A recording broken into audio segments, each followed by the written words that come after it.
Hey, boss, how's it going? That's Tommy's on the first team, and Johnny's on the that's right. All right, welcome, ladies and gentlemen, to the Social Studies 8 review. Woo-hoo! I'm your host, Mr. Millard, and today we're going to be briefly going through the information that you will need in order to do well on next week's exam. I love studying. All right, first up, we have Reconstruction. After the Civil War, we had a torn nation between the North and the South. How are we going to rebuild that unity and become Americans again? So we're going to look at it from the perspective of African Americans, and looking at the Constitution, we have three very important amendments: the 13th, the 14th, and the 15th. 13th, free; 14th, citizens; and 15th, vote. Free citizens vote. And these amendments together were created to give African Americans legal rights. Okay? Now, in rebuilding the South, we needed a lot of help. And sometimes that help was not out of the good nature of one's heart, but in order to make a profit. And the negative term that Southerners used to talk about Northerners who came South to make a profit was the word carpetbagger. Okay, these were Northerners who moved South to make money and make a profit off of the Reconstruction efforts.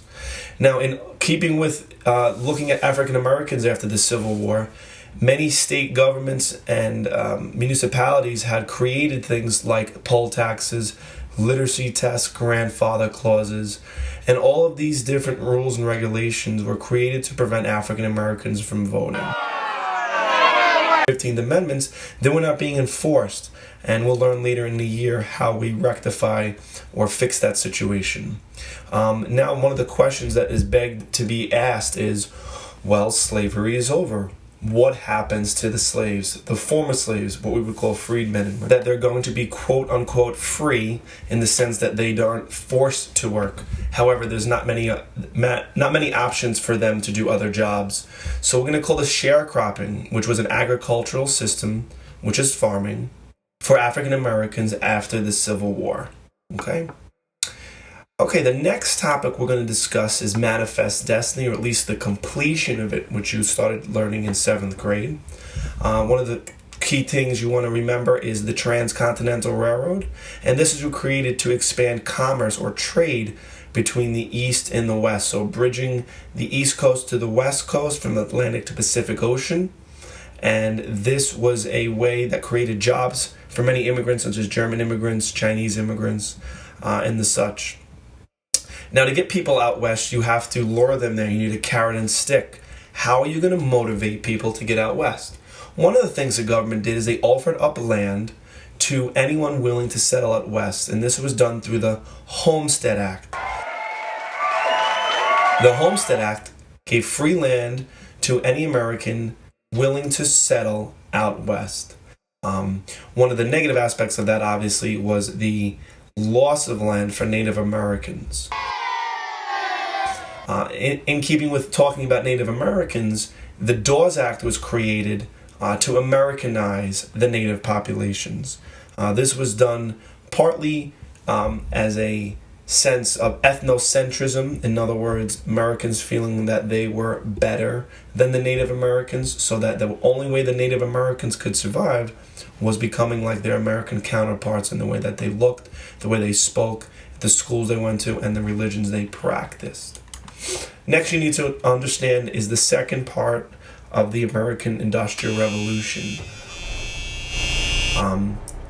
The type of economy that we have in America is called capitalism. Another way to say that is free enterprise. Free meaning that you are free from the government to establish any business that you like. And enterprise is using the resources and capital, such as money and machines, to implement that business idea. Some examples would be even a 7-Eleven, Cardinelli's and Carle Place, the deli down the block. Those are privately owned and run and are not regulated by the government except for some safety laws, working laws, and as well as the financial tax. As industry had increased and factories had become abundant in cities, what we call urbanization, urban meaning cities, started to become more heavily populated with Americans as well as foreign immigrants looking for a better opportunity. Okay. Now, another thing is some of these corporations were selling stock, which is a part of the corporation, to the public in order to raise money. Well, why was that good for the public? Because if you invested in the stock market and the stock went up, it gained value, you then could sell that stock at a profit and make money. What we'll learn after the midterm is what happens when the stock market goes down as a whole and everybody starts losing their money. That's going to be a big problem. Now, making the lives of Americans better was the idea and the actual implementation of mass production. Mass meaning, the size of something or how much you can make at a given time, and production, what you're producing. And the first person to popularize this was Henry Ford, with the slogan that we gave you, afford a Ford. In other words, if you can make a lot of something, a lot of any good, the value of that, the price of that will go down, and then it's more accessible or easier for people like you and I to purchase that good. A downside of the Industrial Revolution was that there were not safety regulations or laws early on. And one of the most notable instances of this that we have discussed was the Triangle Shirtwaist Fire. This fire, unfortunately took the lives of many women working in the garment factory, and this actually led to new safety laws after many women had died without them being in place. The need for cheap labor and an abundance of labor had led many immigrants to be pulled into the United States. That, with the fact that there were many problems going on in other countries when they were unable to support their own people, pushed those people out of their countries and into the U.S. So these push-pull factors had increased the amount of immigration to the United States in the late 19th and early 20th century. But many people were not too happy about this. Many American-born workers expected to get a certain rate of pay. So in other words, they expected to get paid a certain amount, and that they were finding themselves in direct competition with immigrants from Ireland, from Germany, and later on from Eastern European countries. And why was this bad? Well, the value of each worker had gone down. In other words, businesses can now hire workers for a lot less money. And now American-born workers were like, listen, the only way I can get a job is if I accept a lower pay. And this bred a lot of resentment or animosity and anger against immigrants. And this is known as nativism. Native-born Americans resented immigrants because of their different cultures, as well as the economic competition for jobs. Well, since we have a right to petition our government in the First Amendment, many Americans made this known to their elected officials, and these elected officials in government eventually passed the quota system or different quota systems throughout time, which was a way to monitor how many people are let into the country. It limits how many people from a specific nation could come to the U.S. Okay? Now, with all these problems brewing and all these different controversies coming about, we have something known as the progressive era. Progress means to move forward, and an era is a time period. And in this time period, we had muckrakers who exposed corruption in society, either by taking pictures, writing about it, or holding demonstrations and giving speeches and talks. Because of this, for example, a notable one that you may want to know for your midterm is the meat industry, and Upton Sinclair's book, The Jungle, exposing the horrors and the unsanitary conditions in the meatpacking industry, which led President Teddy Roosevelt to have the government pass the Pure Food and Drug Act, as well as the Meat Inspection Act. Okay? This is very difficult to do, considering that there was a lot of influence in government by monopolies, large corporations and businesses that eliminated competition. And as we discussed in class, eliminating competition is never good. That gives us less choice and forces us to pay a higher premium for the goods and services that we want. Something to keep in mind is during the Progressive Era and after Reconstruction, the race relations in America were not as well, were not as good as they are today. And we have a court case at the turning of the century in 1896 is Plessy versus Ferguson, which basically said segregation is okay and separate but equal facilities are acceptable. But as we know, as our study of history has shown us, these facilities were not only not equal, they were much deteriorated and in bad shape for African Americans. And states had then eventually passed Jim Crow laws, as we spoke about earlier, which are basically laws of segregation. Now, looking outside of the borders of the U.S. Is the next topic of imperialism.